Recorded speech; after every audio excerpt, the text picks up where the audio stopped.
Bom dia, hoje, dia 2 de agosto de 2026, uma bela manhã de domingo na Arena dos Sobreviventes, a Arena do Ministério Público no bairro Satélite. A Ituba Oficial está com 172 gols em 86 partidas com a de ontem. Ontem eu não fiz nenhum gol. Eu estou com 172 gols em 86 partidas. Se Deus permitir, com a ajuda dos meus irmãos, amigos aqui dos Sobreviventes, a Ituba Oficial vai fazer o gol de número 173, 174 ou mais, em 87 jogos com a de hoje.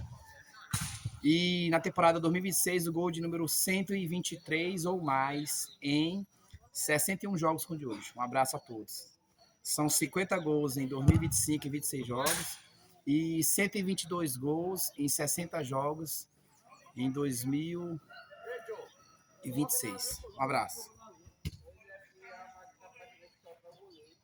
87 jogos com a de hoje. Um abraço. Dia 2 de agosto de 2026. Domingo.